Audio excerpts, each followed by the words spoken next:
14분의 권사님 그리고 이 집사님이 새롭게 임직을 하게 되었습니다. 축하와 감사를 드립니다. 축하는 꾸준한 신앙의 경주를 통해 하나님과 교회 앞에 인정받는 일꾼이 되신 것을 축하드리고, 감사는 여기까지 인도하시고 더욱 크신 은혜로 함께 하실 하나님의 사랑에 감사를 드립니다. 세상에서는 어떤 직임을 맡게 되면 이것이 곧 서열이 되는 경우가 있습니다. 그런데 교회에서의 직임은 더 낮은 섬김과 순종, 더 많은 헌신과 충성의 자리에 서는 것을 의미합니다. 그러니 교회에서 집사님이 되고 권사님이 되시는 분들에게 저는 격려가 필요하다고 생각합니다. 그래야 더욱 힘을 내어서 충성 또 헌신할 수 있기 때문입니다. 집사는 한자로 쓰면 붙잡힐 집, 그리고 또 일사자 이렇게 쓰게 되는데, 이것은 일을 붙잡는다 그런 뜻입니다. 그러니 교회에서 어떤 일을 붙잡고 열심히 하라고 임명하는 것이, 그것이 집사입니다. 헬라어로 집사는 디아코노스인데 시중을 드는 사람, 일꾼이라는 의미가 담겨 있습니다. 어느 공동체이든지 그 공동체가 지향하는 목표를 이루어내기 위해서는 헌신자들이 필요합니다. 헌신하는 사람들이 있어야 그 공동체의 목표를 이루어낼 수 있습니다.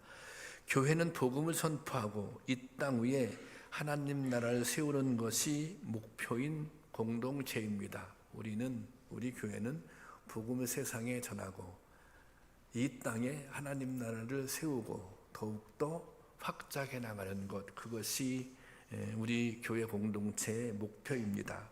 이것은 성도들에게 주어진 정말 거룩하고 위대한 사명이기도 합니다. 그래서 이 사명을 이루기에는, 그런데 이런 주님의 사명을 이루기에는 우리의 모습이 부족해 보이기도 합니다. 어떻게 하면 우리가 하나님의 나라를 이루는 이 위대한 사명을 감당할 수 있을까요? 이 사명을 감당할 수 있는 좋은 일꾼, 좋은 성도들이 될 수 있을까요? 참 어려울 것 같다는 생각이 들기도 합니다. 그런데 이미 지난 수천 년 동안 하나님께서는 믿음의 사람들을 통해서 이 하나님의 역사를 이루어 오고 계십니다. 성경에는 이 하나님의 역사가 어떻게 진행되어 왔는지, 이 성경은 하나님께로 부르심을 받은 성도들을 통해서, 믿음의 사람들을 통해서 이 역사가 어떻게 진행되어 왔는지를 알려주고 있습니다. 오늘은 성도들을 통해 어떻게 하나님의 역사를 이루어 가는지를 생각하면서 은혜를 나누도록 하겠습니다. 예수님께서 처음 하나님 나라의 역사를 시작하신 것은 갈릴리 나사렛이었습니다. 나사렛은 아주 작은 마을로 사람들은 그 지역을 아주 보잘것없는 곳으로 생각했습니다. 실질적으로 이 동네는 그런 동네였습니다. 예수님의 제자 빌립이 나다나엘에게 예수님에 대해서 얘기할 때 나다나엘이 이렇게 반응을 합니다. 요한복음 1장 46절 말씀인데 한번 볼까요? 다 같이 시작. 나다나엘이 이르되 나사렛에서 무슨 선한 것이 날 수 있느냐?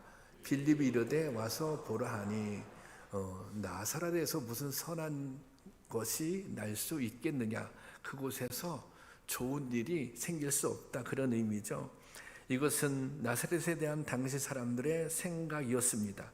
예수님은 나사렛 출신의 목수의 아들이었습니다. 그들은 그렇게 단지 이 사람을 그냥 목수의 아들이라고 생각하는 것입니다. 더구나 예수님께서 제자로 선택하신 사람들은 어부나 세리 같은 전혀 특별할 것이 없는 그냥 보통의 사람들이었습니다. 아니, 제자들 중에는 부족한 사람들, 결함이 있는 사람들이 많이 있었습니다. 인류를 구원할 하나님의 역사를 생각할 때 이 시작은 너무나도 하잘 것이 없습니다. 너무나도 미약합니다. 그러나 이렇게 시작된 하나님의 역사는 예루살렘을 거쳐서 사마리아에 이르기까지, 그리고 온 유럽 지역으로 번져나가게 되었고, 오늘 우리도 그 구원의 역사에 참여하게 된 것입니다. 예수님께서는 이런 놀라운 하나님의 역사의 과정, 복음 전파의 과정, 하나님 나라가 확장되는 그 과정을 예고하셨습니다. 예수님은 하나님 나라 역사를 겨자씨 한 알의 성장에 비유하여 말씀하십니다. 오늘 본문 말씀과 병행 구절인데요. 오늘 말씀인데 한번 보겠습니다. 시작. 또 비유를 들어 이르시되 천국은 마치 사람이 자기 밭에 갖다 심은 겨자씨 한 알과 같으니 그랬습니다. 사실 이 겨자씨는 아주 작은 씨앗입니다. 그래서 직경이 0.2mm 정도밖에 안 되는 작은 씨앗입니다. 사진 한번 올려주시겠어요? 이렇게 아주 작은 씨앗, 조그만 손 그 가락 안에 여러 개의 씨앗이 올려져 있잖아요. 예수님께서 굳이 겨자씨 비유를 사용하신 것은 이 씨앗이 씨앗 중에는 가장 작은 씨앗이고 또 이스라엘에서 흔히 볼 수 있는 것이었기 때문입니다. 이 겨자씨는 처음에는 채소처럼 작게 잎을 띄웁니다. 그런데 제때 비를 맞고 잘 자라면 키가 한 2m, 3m 정도 되는 그냥 나무로 저렇게 자라게 됩니다. 한 사람이 손을 이렇게 뻗어서 그 정도로 키가 자랄 만큼 자라게 됩니다. 예수님께서는 이 땅에 하나님 나라가 확장되는 역사는 이 겨자씨의 성장과 같다고 하셨습니다. 처음에는 너무나도 보잘것없이 시작하지만, 처음에는 너무 미약했지만 나중에는 정말 깜짝 놀랍게 성장하게 될 것이다 라는 것입니다. 멸시받던 마을 갈릴리 나사렛에서 시작된 복음의 역사는 온 세상으로 확장이 되었습니다. 그리고 예수님의 제자로 부름받은 갈릴리의 평범한 어부들은 하나님 나라의 위대한 일꾼들이 되었습니다. 이것이 바로 하나님이 이루시는 믿음의 역사입니다. 이것이 하나님께서 이루시는 은혜의 역사입니다. 하나님은 오늘 우리 또한 이 역사 속에 함께 하도록 우리를 부르시고 계십니다.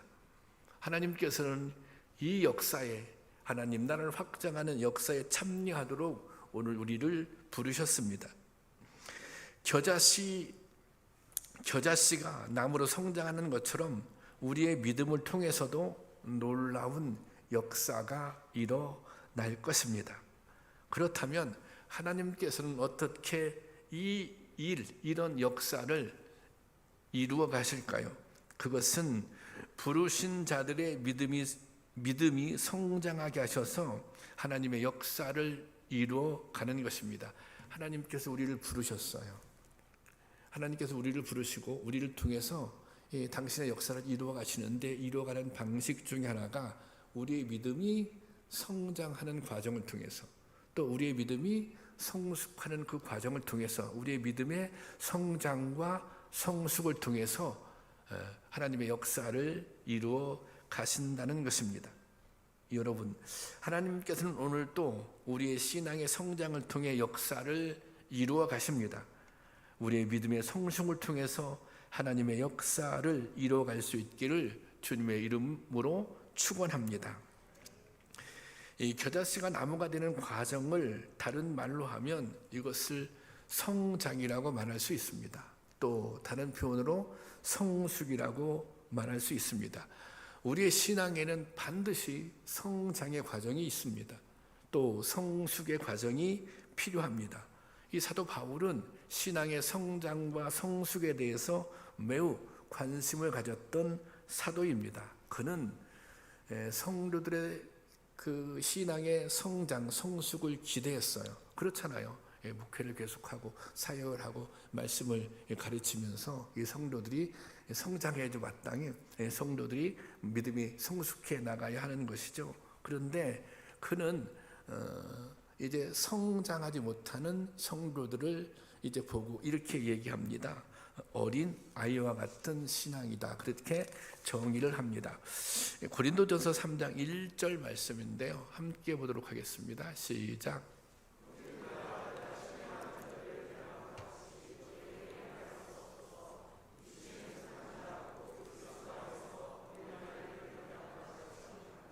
여기 어린아이와 같이 대한다. 그리고 또 그런 이 표현이 등장하지 않습니까? 이 어린아이와 같은 신앙은 한마디로 말하면 미성숙한 신앙입니다. 무엇보다 어린아이 신앙의 가장 큰 문제는 분별력이 없다는 것입니다. 히브리서에는 어린아이와 같은 신앙을 이렇게 설명하고 있습니다. 히브리서 5장 12절에 있는 말씀입니다. 함께 보겠습니다. 시작. 시간으로 보면 여러분은 이미 교사가 되었어야 할 터인데 다시금 하나님의 말씀이 초보인 남들에게서 배워야 할 처지에 놓여 있습니다. 여러분은 단단한 음식물이 아니라 젖을 필요로 하는 사람들이 되었습니다. 여기 보세요.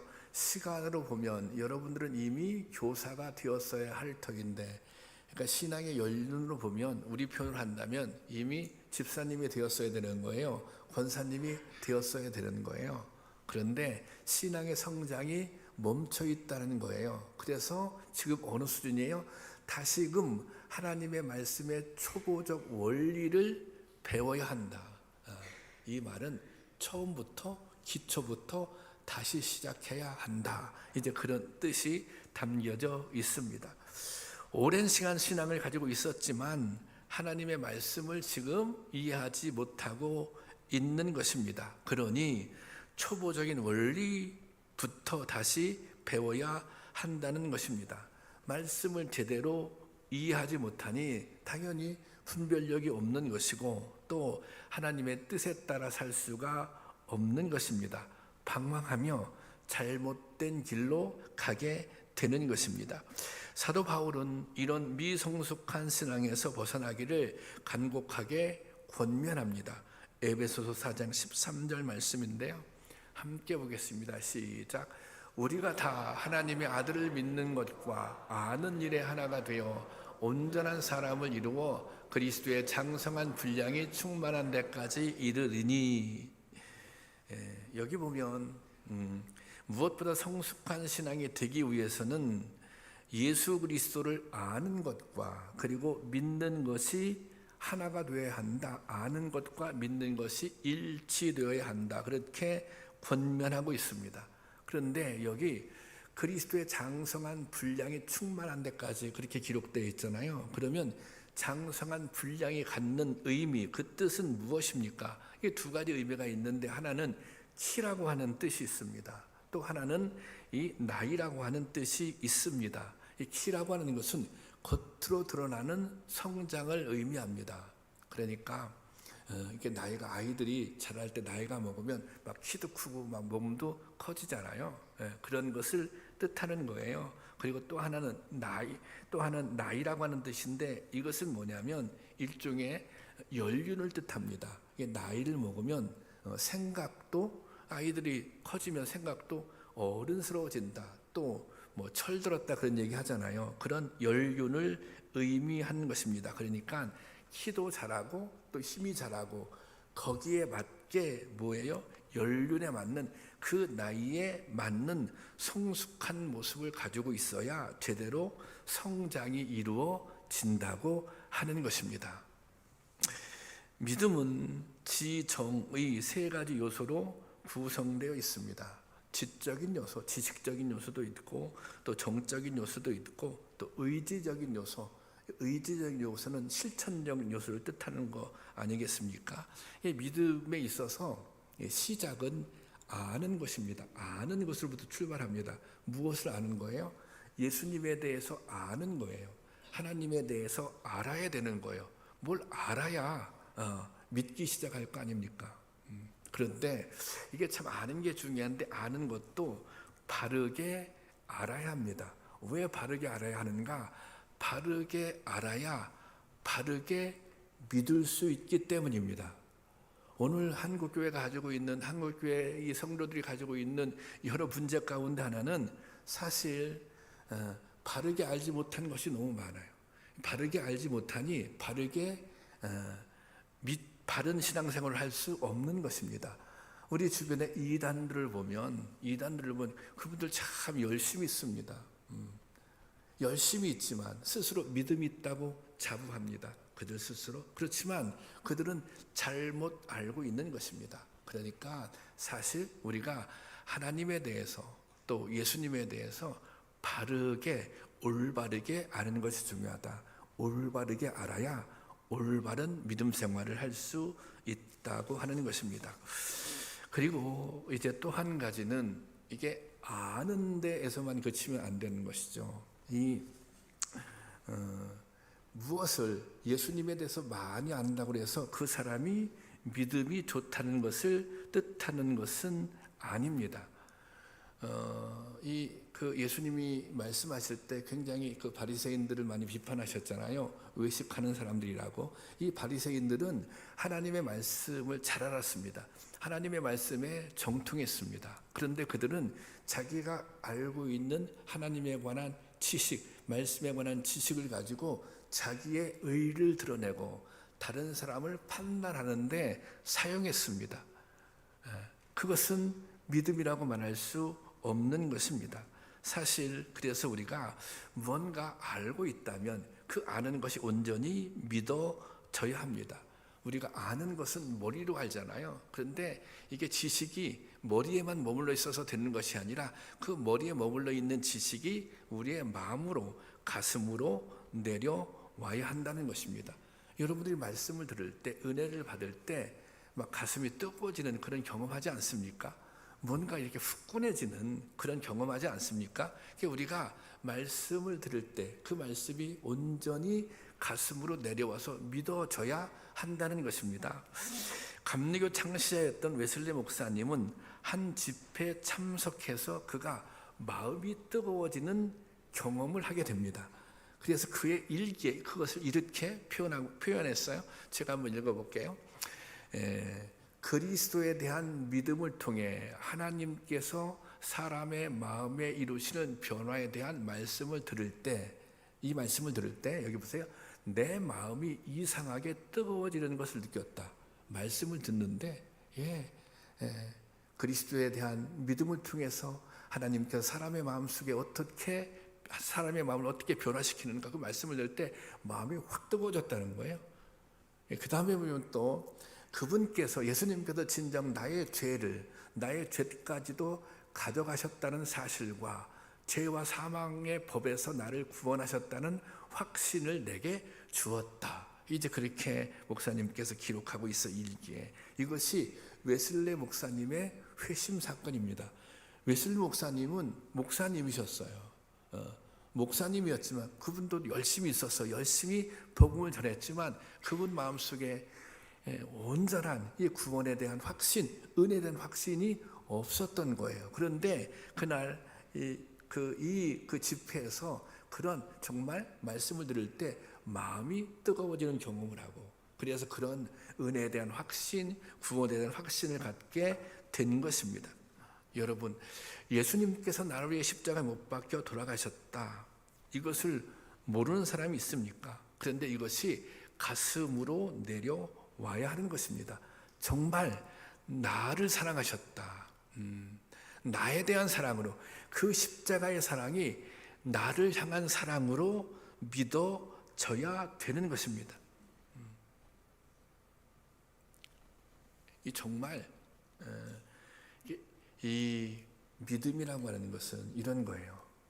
예수님의 사랑을 내가 알고 믿어요. 하나님이 위대하신 분인 것을 내가 알고 믿어요.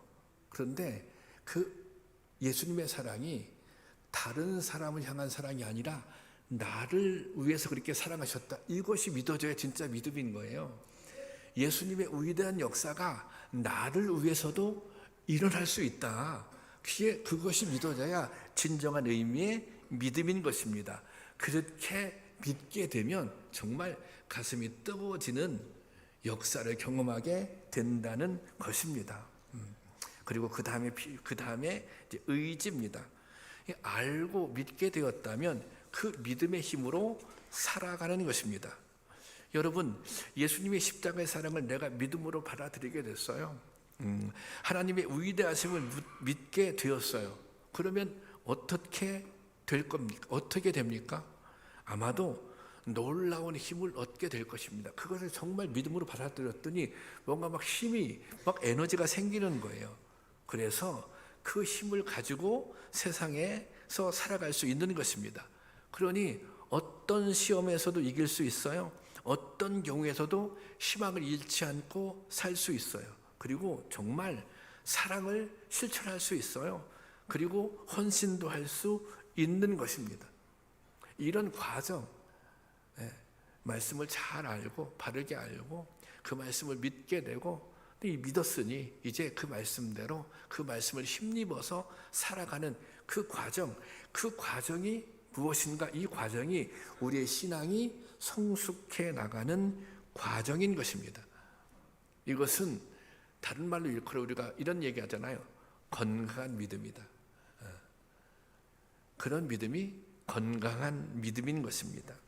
바울은 이 신앙의 상태를 온전한 사람이라고 표현하고 있습니다. 이게 알기도 하고 믿기도 하고 또 자기의 삶에 적용하면서 살기도 하고 이런 신앙의 상태를 온전한 사람이라고 표현했습니다. 그런데 이 온전한 사람은 헬라어 원어로 보면 어떤 의미가 담겨져 있느냐면 성숙한 인간이란 뜻입니다. 이 성숙한 인간이라고 하는 것은 인격, 좋은 인격, 훌륭한 인격을 가지고 있다.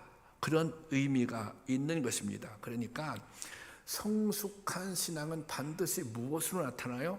그 사람의 인격으로 나타나게 되어 있습니다. 왜 우리가 그런 표현 하잖아요. 아무개 성도님은 믿음은 좋은 것 같은데 성격은 좀 안 좋은 것 같아. 이것은 옳은 말이 아닙니다. 믿음이 좋으면 뭐도 좋아야 돼요? 성격도 좋아야 돼요. 믿음이 좋으면 성품도 좋아야 되는 것입니다. 믿음이 부족하니 이 성격의 변화가 없는 거예요. 이런 표현 하잖아요. 믿음은 좋은데 좀 성질은 좀 나쁜 것 같다. 이것도 틀린 말이에요. 믿음이 좋으면 성질도 바뀌어야죠. 성품도 바뀌어야죠. 믿음이 좋다고 하는 것은 뭐예요? 내가 완벽하지는 않지만 그래도 예수 그리스도의 품성을, 예수 그리스도의 인격을 닮아간다는 거 아닙니까? 그런 과정에서 성격, 이게 바뀌는 거예요. 변화되는 거예요. 그러니까 성숙한 믿음은 반드시 무엇으로 나타나야 돼요? 인격의 변화, 성품의 변화로 나타나야 한다는 것입니다. 하나님은 우리가 인격적으로 성숙하고 이 성숙을 통해 하나님의 영광을 드러내기를 원하십니다. 여러분들은 어떤 믿음의 모습을 가지고 계십니까? 여러분 지금 여러분의 신앙은 성숙을 향해 나가고 있습니까? 여러분들의 인격은 성숙을 향해 지금 나가고 계신 것입니까? 여러분, 겨자씨의 최종적 목표는 새가 깃들일 만한 나무가 되는 것입니다. 우리 그리스도인들에게 하나님이 원하시는 것도 이와 같습니다. 큰 그늘을 드리워서 많은 사람들에게 유익을 주는 나무처럼 성장하기를 원하십니다. 더 넓은 사랑의 그늘을 지닌 큰 믿음의 나무가 되기를 바라는 것입니다. 그러면 우리를 통해 더 많은 이들에게 복음이 전해지고 구원의 역사가 더욱 확장될 것입니다. 이것이 신앙의 성숙이 갖게 되는 힘인 것입니다.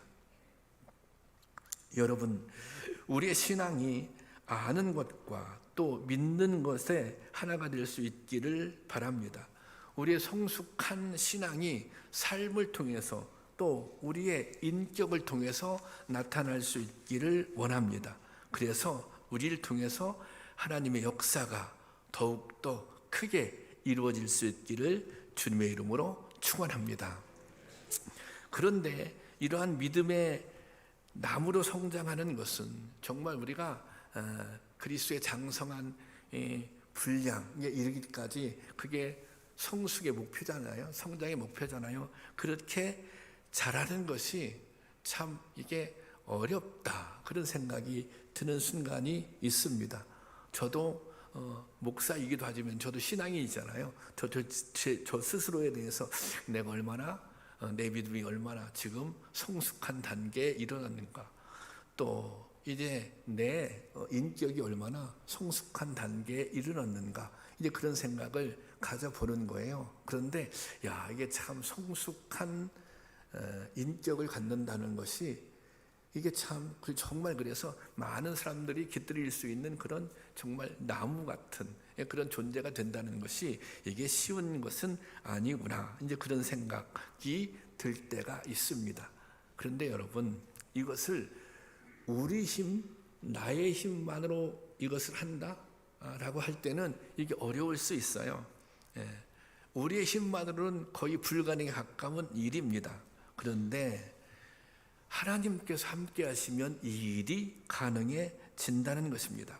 바울은 교회를 세우는 과정을 통해 성숙한 신앙으로 자라나게 하시는 이는 하나님이라고 고백합니다. 우리의 신앙을 성숙의 길로 이끄시는 분, 그분은 하나님이시다.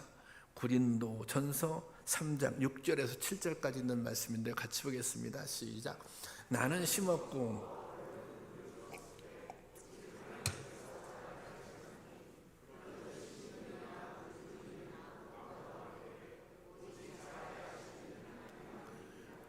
이게 바울이 자기의 사역을 통해 깨달은 아주 중요한 진리예요.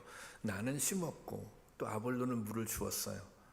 그런데 오직 하나님께서 자라나게 하셨나니, 실질적으로 자라나게 하시는 분은 누구예요? 하나님께서 자라나게 하셨다는 거예요. 그런즉 심은 이나 물 주는 이는 아무것도 아니로되 오직 자라나게 하시는 이는 하나님뿐이니라, 그렇게 고백하고 있습니다. 그러니까 하나님이 자라나게 하셔야 자라날 수 있다는 것입니다. 이 겨자씨가 싹이 트고 자라기 위해서는 반드시 필요한 것이 있는데 그것이 수분입니다. 이스라엘 농부들은 11월에 씨를 뿌립니다. 그리고 2월, 3월이 우기거든요. 우기 때의 비를 기다립니다. 왜냐하면 정작 싹이 트는 것은 2월, 3월이 되고 비가 와야 싹이 트기 때문입니다. 이것은 하나님의 은혜가 얼마나 중요한지를 깨닫게 합니다. 우리가 노력해야죠. 열심히 해야죠. 최선을 다해야죠. 그런데 그것만으로 되는 것이 아니라 그 최선 후에, 우리의 열심 후에 하나님의 은혜가 더해질 때 성숙을 이루어갈 수 있다는 것입니다. 제자들이 보인 놀라운 변화와 성숙은 하나님이 성령으로 함께 하신 결과입니다. 예수님은 이 제자 베드로를 위해 끊임없이 중보하시고 그를 붙잡아 주셨습니다. 그것은 베드로의 연약함을 아셨기 때문입니다. 베드로는 공생애 동안 누구보다 열심인 제자였습니다. 베드로만큼 열심인 제자가 어디 있어요? 그런데 그 열심만으로 그의 성품과 인격이 변화되지 못했습니다. 그는 미성숙한 제자였지만, 열심히 있었지만 그는 미성숙한 제자였습니다. 그래서 예수님께서는 이 베드로를 위해서 끝까지 중보를 하십니다. 그 내용이 누가복음 22장 31절 32절 말씀입니다. 함께 보겠습니다. 시작. 시므나 시므나 보라, 사탄이 너희를 요구하였으나 그러나 내가 너를 위하여 내 믿음이 떨어지지 않기를 기도하여 이는 돌이킨 후에 내 형제를 굳게 하라. 내가 너를 위하여 내 믿음이 떨어지지 않기를. 온갖 시험들이 있는데 그 시험에서 이겨낼 수 있도록 내가 너를 위하여 내 믿음이 떨어지지 않도록 끊임없이 중보하셨다는 것입니다. 베드로가 위대한 사도로 성장할 수 있었던 것은 주님이 그를 끝까지 붙잡고 중보하셨기 때문입니다. 베드로는 이 사랑의 힘으로 수많은 한계와 문제에도 불구하고 교회의 반석이 되었습니다. 그러니까 주님이 도와주실 때 자신의 한계를 극복할 수 있습니다. 주님이 함께 하실 때 자신의 한계를 뛰어넘을 수 있는 것입니다. 주님은 오늘 우리에게도 동일한 은혜로 함께 하십니다. 정말 중요한 것은 제가 주님을 믿어요. 제가 믿음의 사람이 됐어요. 감사해요. 그런데 정말 제가 어린아이와 같은 신앙에 머무르지 않고 주님, 제가 성장하고 싶어요. 제가 성숙하고 싶어요. 정말 큰 나무, 큰 그늘을 만들어서 많은 사람들을 깃들이게, 많은 사람들을 품을 수 있기를 소원해요. 이런 마음을 우리가 가지고 있다면, 그런 기도의 제목이 있다면 주님께서는 은혜를 허락해 주신다고 하시는 것입니다. 여러분들은 정말 그런 소원을 가지고 있습니까? 내가 믿음이 더 성숙해야 되겠다. 내가 나의 인격이, 나의 품성이 더 성숙하고 예수님을 닮아가야 되겠다. 정말 그래서 내가 교회에서 또 이 세상에 나가 다른 사람에게 선한 영향력을 끼쳐야 되겠다. 이런 소원이 여러분에게 계십니까? 그러면 주님께서 은혜를 주십니다. 주님께서 우리의 신앙이 성숙할 수 있도록 이끌어 주시는 줄로 믿으시기를 바랍니다. 하나님께서는 사람들을 부르실 때 모든 것이 준비되어 있는 사람들을 부르지 않으셨습니다. 오히려 부족하고 연약한 사람들을 택해서 놀라운 은혜의 통로로 삼으셨습니다. 이게 난 부족한데 내가 너무 부족해서 이것을 어떻게 감당하지? 우리 권사님들 가운데 그런 분들 계실 수 있어요. 오늘 그런 실질적으로 그런 말씀하신 분도 있고, 목사님 제가 부족한데요, 이 직분을 감당할 수 있을까요? 근데 정말 내가 부족함을 알잖아요. 정말 내가 정말 부족해. 내가 이 직임을 감당하기에는 정말 부족한 사람이야. 정말 부족함을 고백하고, 그렇지만 내가 받은 은혜가 있으니 이 사명을 감당하고 싶어 라고 하는 믿음의 고백이 있을 때 하나님께서 은혜를 주신다고 하는 것입니다. 하나님께서 연약한 자들을 불러주셨다, 부족한 자들을 통로로 삼아주셨다. 그것이 사실 오늘 우리에게도 희망인 것입니다. 이제 바울의 말씀입니다. 고린도전서 1장 27절 말씀인데요, 제가 보겠습니다. 27절. 그러나 하나님께서 세상에 미련한 것들을 택하사, 미련한 것들, 세상에 미련한 사람들을 택하사, 그 다음 보세요. 지혜 있는 자들을 부끄럽게 하려 하시고, 또 세상에 약한, 부족한 사람들을 택하셔서 강한 사람들을 부끄럽게 하려 하시며, 하나님께서 그렇게 역사하셨다는 거예요. 내가 지금 부족한 게 문제가 안 돼요. 내가 미련한 게 문제가 안 돼요. 오히려 그것이 하나님께서는 우리를 당신의 사역의 도구로, 당신의 역사의 도구로 써주신다는 것입니다. 그 다음 절. 하나님께서는 세상에 천한 것들과 천한 사람들, 멸시받는 사람들, 없는 사람들을 택하사 있는 사람들을 패하려고 하시니, 이것이 하나님께서 역사하시는 방식입니다. 하나님께서 일하시는 아주 중요한 방식인 것입니다. 여러분, 내가 한계가 있어서 못한다, 내가 부족해서 못한다, 이것이 아니라 내 부족함을 깨닫는 게 중요하죠. 내 한계를 깨닫는 게 중요하죠. 내가 부족함을 깨닫고 내 한계를 깨닫고, 그 다음에 그럼에도 불구하고 제가 주님께 쓰임받기를 원합니다. 그렇게 주님 앞에 무릎을 꿇을 때 주님께서 강력한 은혜로 역사하실 줄로 믿습니다. 그래서 우리의 약함을 도와주시고 한계를 극복할 수 있는 힘을 주십니다. 더욱 성장하고 또 성숙할 수 있도록 이끌어 주십니다. 이런 하나님의 은혜가 우리 모두에게, 특별히 오늘 권사님이 되신 분들, 집사님이 되신 분들 위에 임할 수 있기를 원합니다. 여러분, 하나님께서는 우리의 신앙을 성숙하게 이끌어 가시기를 원하십니다. 그리고 나의 신앙의 성장을 통해서 교회가 든든히 세워지는 거예요. 나의 신앙의 성숙을 통해서 참기쁨 교회가 든든히 세워지는 거예요. 여러분들이 신앙이 성숙하지 않는데, 여러분의 신앙이 성장하지 않는데 무엇을 통해서 어떻게 교회가 든든히 세워질 것입니까?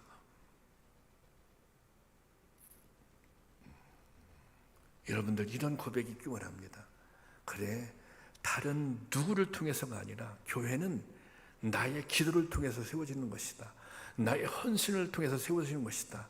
나의 성장과 성숙을 통해서 세워지는 것이다. 여러분 모두가 하나하나 그런 마음을 가질 때, 그런 다짐을 가질 때 정말 이 참기쁨 교회 안에 놀라운 역사가 일어날 줄로 믿습니다.